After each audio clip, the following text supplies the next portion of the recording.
Welcome to Daily Review, your daily dose of literary exploration.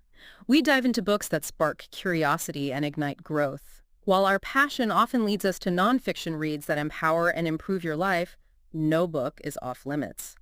From gripping thrillers to insightful memoirs and compelling fiction to historical accounts, we're here to share and discuss all the interesting reads we discover. Tune in for your next great book idea. Thank you so much for tuning in to Daily Review. We truly appreciate you joining us for your daily dose of literary exploration. Your support means the world to us and helps us continue to share these amazing books with you. If you're enjoying what you hear, please consider taking a moment to subscribe, rate, like, and comment on any of the platforms you're listening from. This really helps support our channel and allows us to get better and bring you even more great content. If today's review sparked your interest and you're ready to dive into a copy of the book, please consider using the link in our description to make your purchase. Not only does it make it easy for you to get your hands on the book, but it also directly supports our channel and the author, allowing us to keep bringing you more great content. Thanks again for being a part of the Daily Review community. All right, let's kick off today's deep dive. We're digging into a really common, kind of sneaky way we all get stuck sometimes, without even fully realizing how it happens. Yeah, it's subtle. Exactly.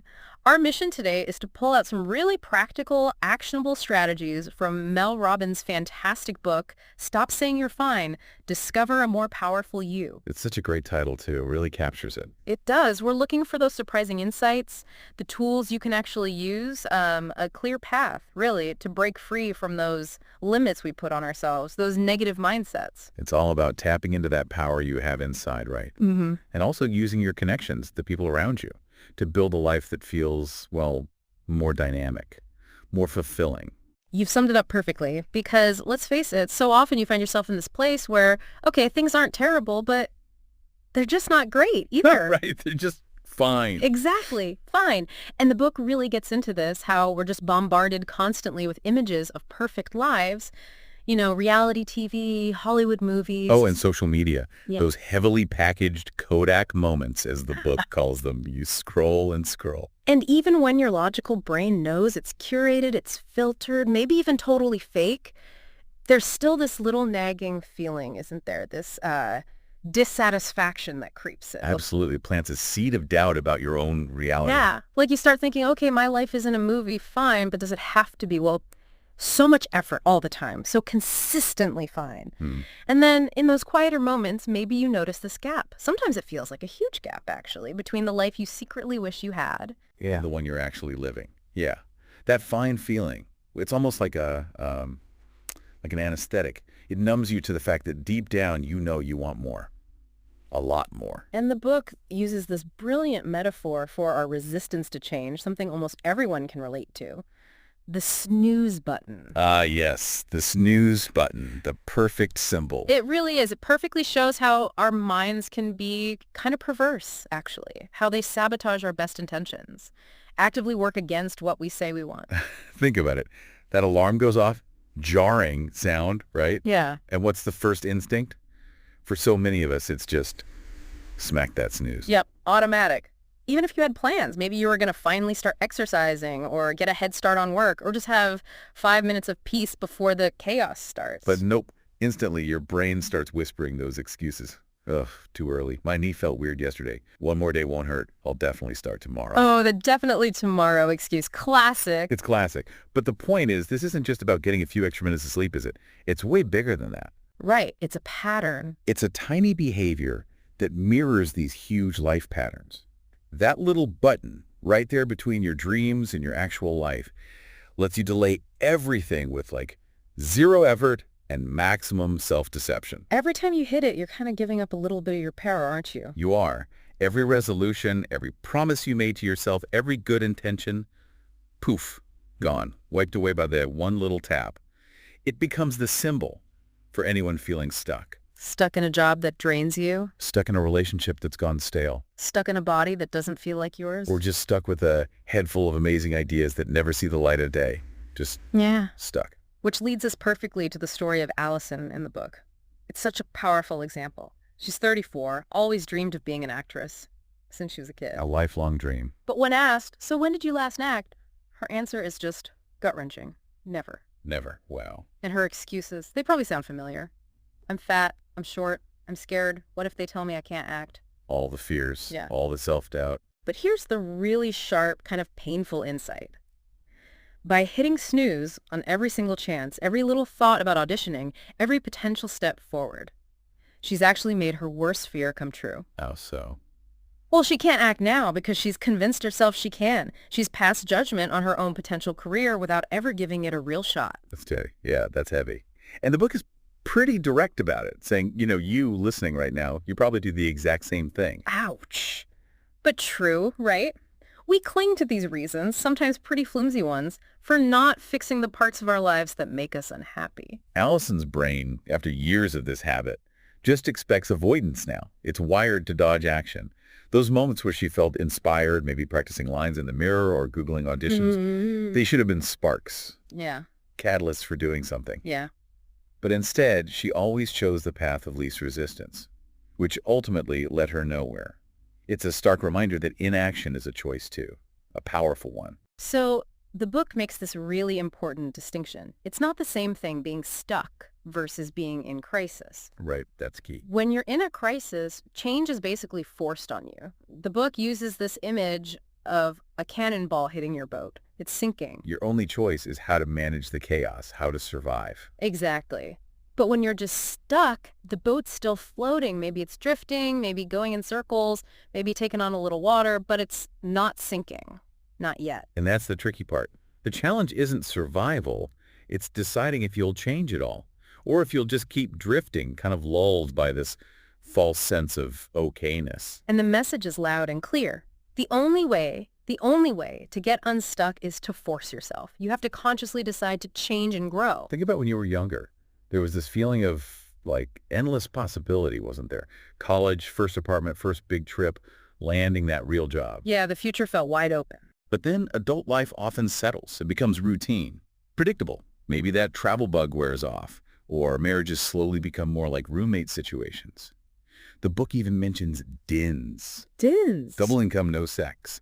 It highlights that emotional distance that can just creep in almost unnoticed. Wow. Okay. So that inner snooze button, that routine, it's actually harmful. The book warns it's slowly killing you. That lack of change, that stagnation, that's why you feel blah. That's why you feel adrift. Monotony will drive anything into a ditch eventually. And there's this real sense of urgency in the writing, isn't there? Like, hey, wake up. No one's coming to fix this for you. Exactly. You need to push yourself and move forward. Your life needs to grow, just like cells in your body. If it stops expanding, stops being challenged, you'll feel that itch, that low hum of dissatisfaction telling you something's missing. Okay, so let's get into the why. Why do we stay stuck? The book says something pretty confronting. Your brain is a formidable opponent, and it fights dirty. Yeah, that line jumps out. Yeah. It's not just passively sitting there. It's actively hitting the brakes on your desire to change. It's wired that way. So it's not just a lack of willpower. Our own brains are kind of betraying us. In a way, yeah. Dr. Timothy Wilson calls it the automatic unconscious. Think of it like this super fast, powerful processor running in the background, totally below your conscious radar. Okay. It sends out these fuzzy sentiments, gut feelings, urges, doubts, flashes of comfort that steer your choices, often before you're even aware you're making one. It's like super efficient traders making split-second decisions. Efficient at what, though? Efficient at keeping you safe and comfortable right now.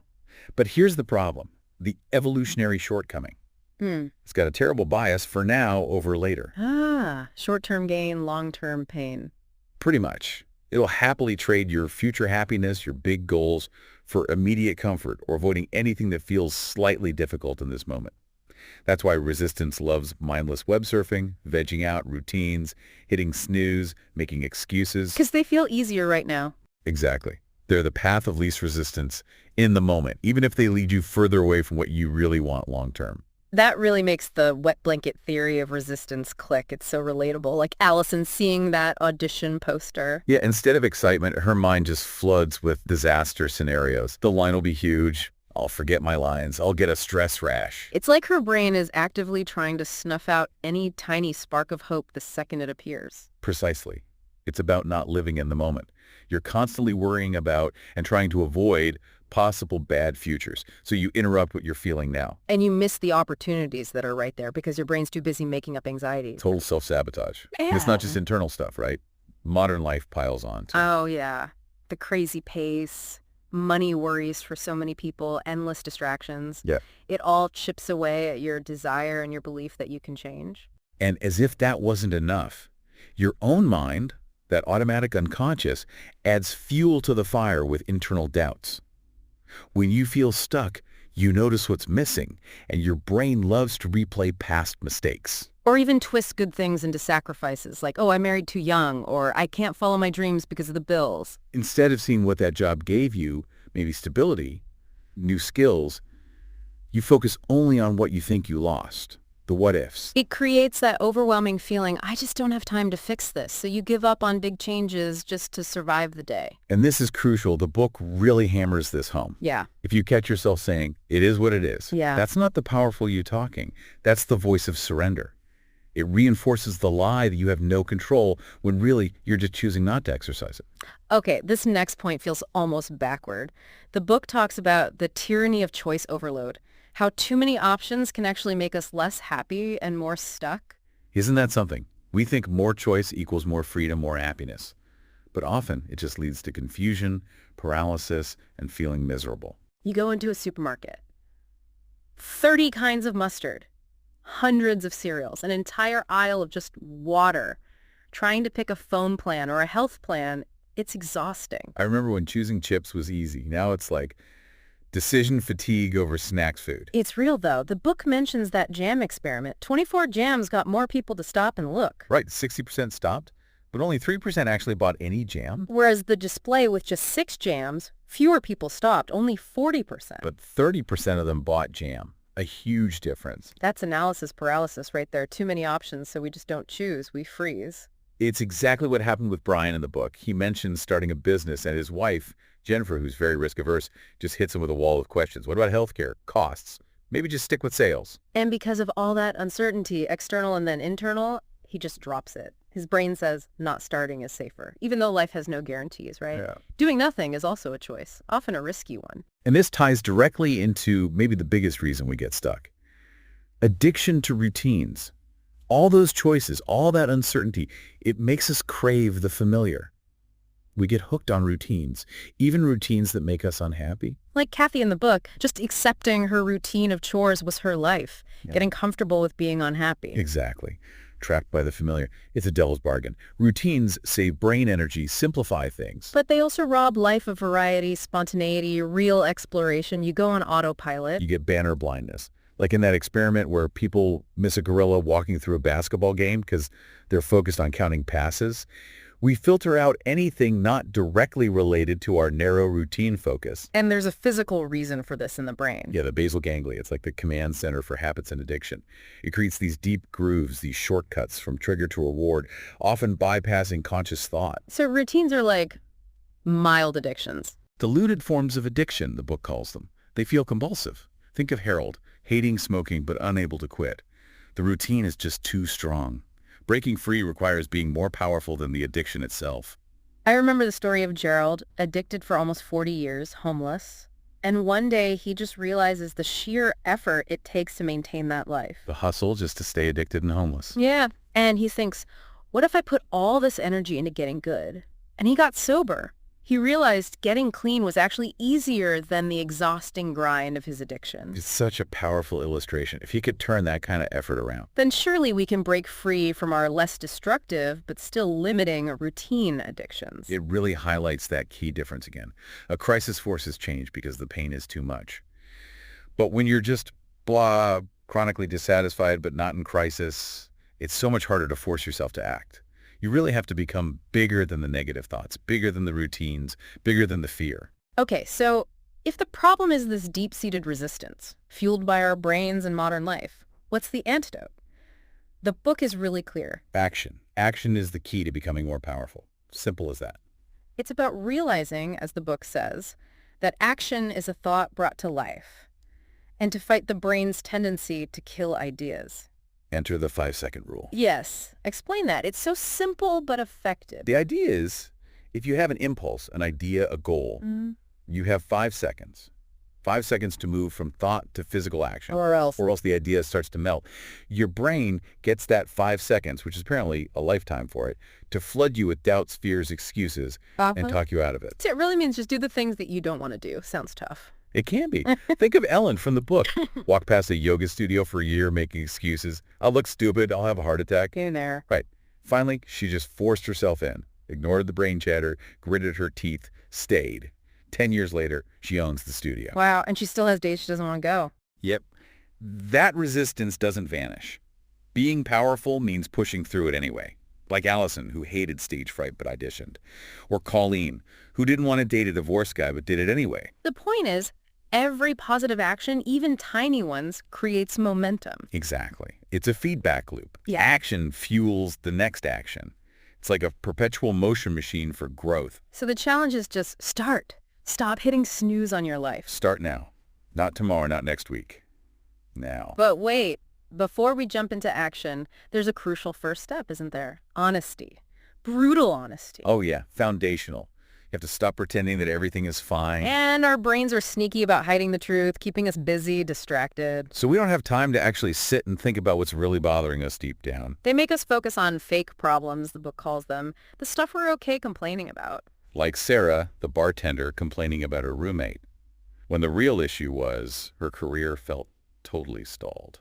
She was miserable professionally. And the sneaky part is, if a problem stays hidden, you never have to fix it. You never have to take action. Exactly. You avoid that vulnerable spot where you must do something. And society doesn't help. With all the pressure to seem happy all the time, nobody wants to hear about your problems, right? Especially if they're long-term. There's even that weird shame disguised as pride thing, where staying miserable feels somehow moral. Like Stephanie, defending her awful marriage for the kids, or Brian sticking with a soul-crushing job for the family. But the book says that's a false choice. Being miserable doesn't make you noble, it just makes you miserable. Yeah. And probably less helpful to those people anyway. And admitting what you truly want. It's hard, it feels embarrassing, you fear judgment, and you have to face that often huge gap between your reality and your dream. Like Sarah wanting to get back into TV after 7 years bartending. That's a tough reality to face. Which is why people like Kathleen, hurt by her divorce, just tell themselves being single is better. It's easier than facing the fear of getting hurt again by trying for real connection. But then you have Nancy, also divorced, feeling lost. But one night, she sees herself in the mirror and has this moment of shocking clarity. She realizes she's not just chubby, she's obese. Mm. And she's incredibly lonely. That tough shell just cracks. She stops lying.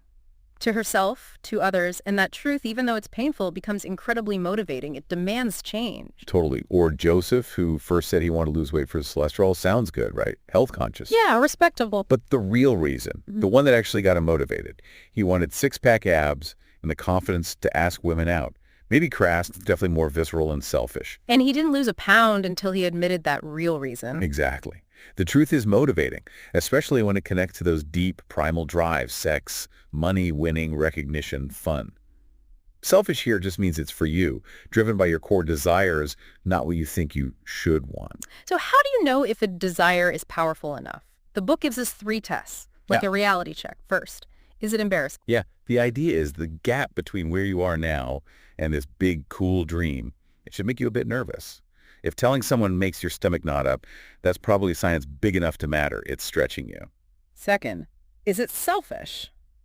Which sounds weird, but... But eases a tap into those core motivators. Yeah. Sex, money, winning, recognition, fun. Not immoral, just intrinsically yours. Those deep drives are way more powerful than external shoulds. And third, is it specific and detailed? Vague goals like be healthier are just meh. Totally lame, the book says. Specificity is rocket fuel. Joseph's six-pack abs, hook up by Labor Day. That's rocket fuel. It's vivid, measurable, tied to a potent personal reward. Okay, but what if you're listening and thinking, I honestly have no clue what I want, I just feel stuck? The advice is almost deceptively simple.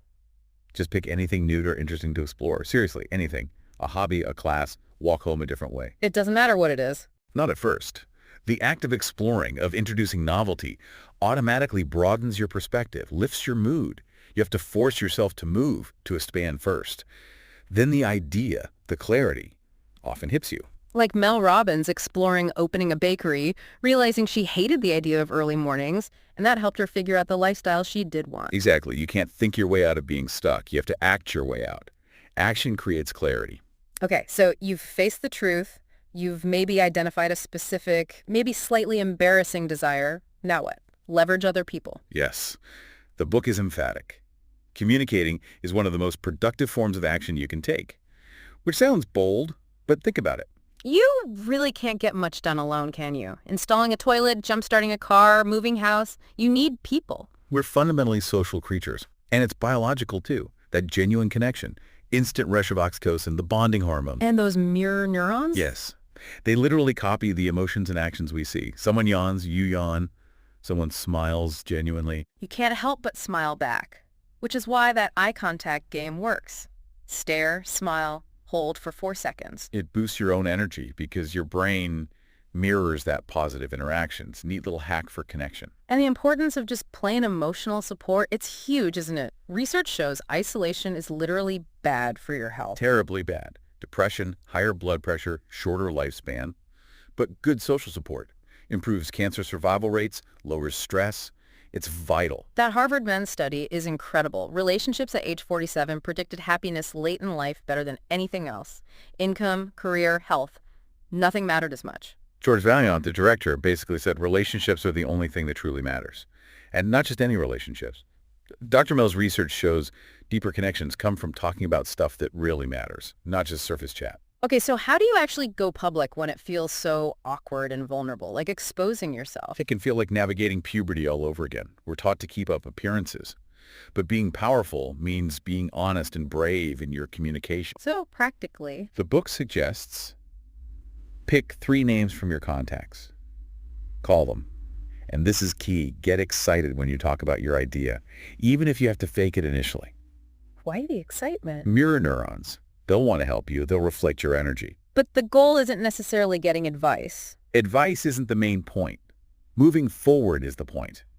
And using people for accountability is huge. Remember Mary and her diet? Yeah, she told her whole lunch table not to let her near the dessert. And all 9 women gasped, "Me too." They were all on secret diets. It revealed that truth. Everyone's trying to change something. We're just scared to admit it. That shame disguised as pride again. What about the tricky ones, loved ones? They can be the hardest. Absolutely. Because they have fixed opinions about you, and maybe they're even invested in you staying the same. It feels safer for them. Like Doug wanting to start a business and his wife Sally being totally resistant. His breakthrough wasn't logic. It was vulnerability. Putting his arms around her and saying, "Will you help me? I need you." That appeal, the book says, can melt almost anyone's resistance. Which leads to this idea of contagious behavior. Dr. Christakis' research. It's fascinating. Obesity, divorce risk, loneliness, happiness, they spread through social networks, even to friends of friends. So the takeaway is pretty blunt. Upgrade your friends, and you will upgrade your life. Find one person who has what you want, or has done what you want to do, and reach out. Bravely ask for help. It's about strategically surrounding yourself with people who lift you towards your goals. All right, so you've faced the truth, gone public, gathered support. Now it's time to actually make a plan. The book calls it Creating a Map for Change. Yeah, think of it like a road trip. We have amazing tools today. GPS, online maps, reviews compared to generations past. We have resources. And we have drafting, Yeah. like in cycling. Exactly. Someone else has almost certainly blazed a trail for whatever you desire. They've done the hard part, created that slipstream. Your job is to find that trail and follow it, pushing through your own negative self-talk. So how do we make this map? The book has 4 really interesting guidelines that break traditional goal-setting rules. First, don't fill it out logically. Right. Life isn't step by step. A map gives you lots of options. If plan A hits a wall, you can instantly see plan B, C, D. It allows for detours, promotes serendipity, finding unexpected paths. Second, brainstorm big, expand, don't shrink. Just pure idea generation. List everything you could possibly do related to your goal. Doesn't matter if it seems silly or too big or you don't have time right now. Get it all down. No censoring, abundance thinking. Third, come at it from all angles. Like losing your keys. You check everywhere, windows, back door, pockets, car. Same with your goal. How many ways can you approach this? Who else could help? What totally different routes lead there? And fourth, critically, no shortcuts. The book is firm on this. Fad diets, quitting your job impulsively, they don't work long term. Real change is the slow accumulation of details.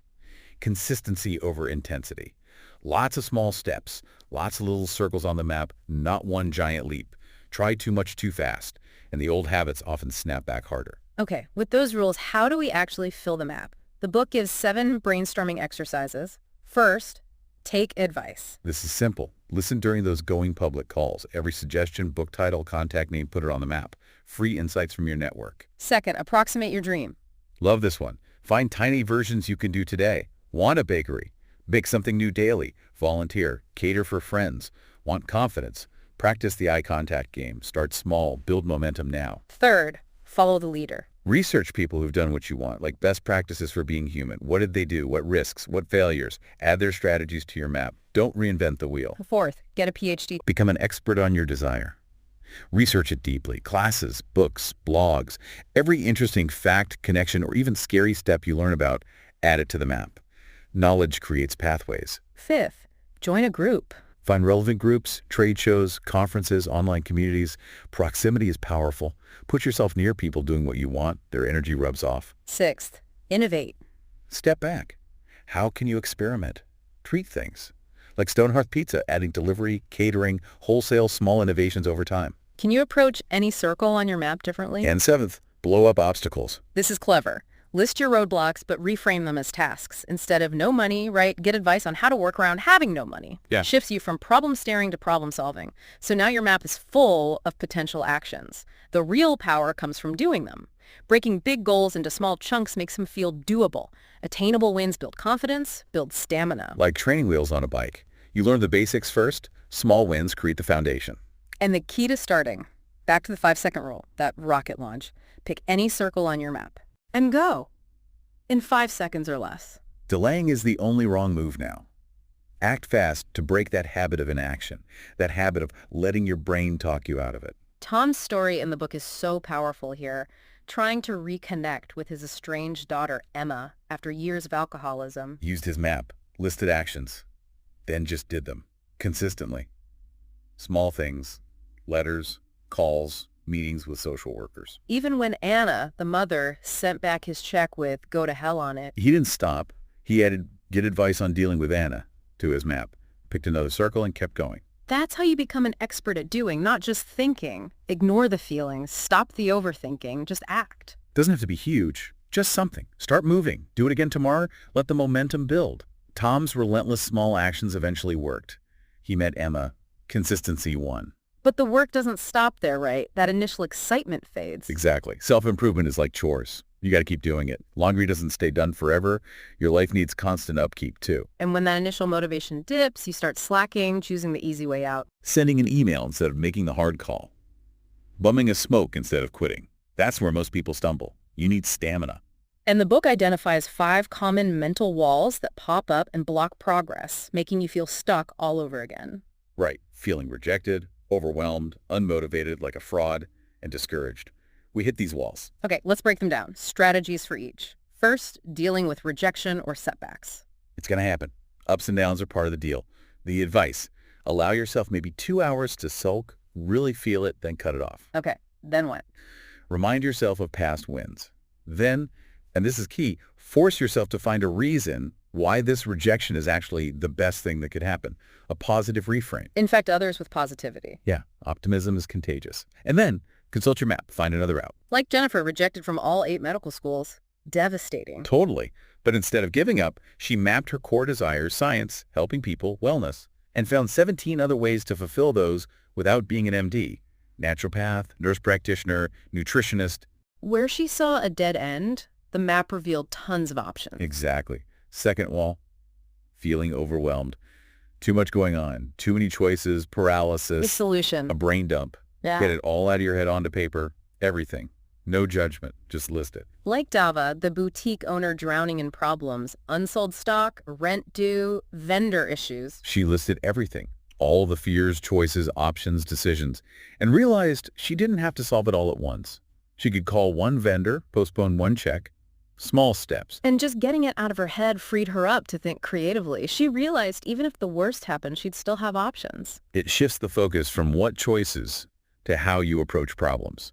And commitment devices help too, like that funny $20 rule where you throw money away if you break a promise. Right. Or just making public commitments. Accountability. Third wall. Lack of motivation. Your brain sees danger in action, comfort in inaction. So you trick it. Yeah. Create negative consequences for not acting. Make inaction more painful than action. Like Seth, skydiving. Terrified to jump, but the embarrassment of backing out, plus the wasted money, that felt worse. The pain of inaction outweighed the fear of action. Clever. Fourth wall. Feeling like a fraud. That imposter syndrome. So common. It's just growing pains, the book says. A sign you're stretching yourself. Antidotes. Connect with positive, successful friends.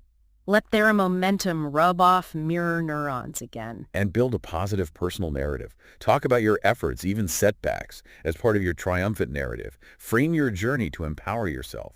That healthy revisionism actually fuels progress. Okay, fifth wall. Feeling discouraged.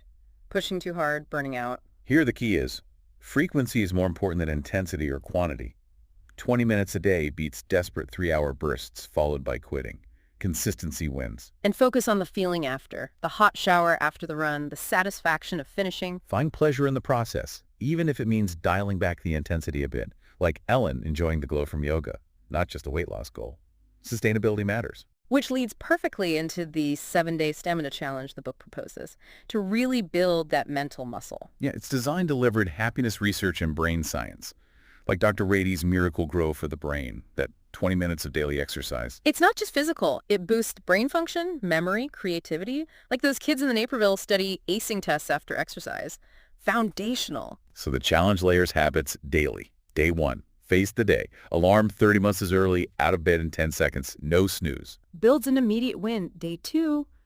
Admit it. Yeah. Journal 5 minutes on your embarrassing dream. Brainstorm obstacles. Commit to one small action today. Honesty plus action. Day 3. Exercise 20 minutes. Brisk walk run. No excuses about weather or feelings. Embed the habit. Day 4. Break your routine. Drive a different way, different coffee. Use your opposite hand. Wake up the brain. Day 5. Make eye contact. 5 strangers. 4 seconds minimum. Genuine smile. Boosts energy and connection. Day 6. Go public. Talk to 2 people, one known, one stranger, about your big idea. Ask for advice. The act of sharing is key. And day 7. Connect. Cook for a loved one. Ask about their life. Listen deeply. Reinforce meaningful relationships. This whole sequence builds that muscle for pushing through resistance, making it easier over time. It proves change comes from consistent daily action, not grand gestures. So bringing it all together, what's the big picture?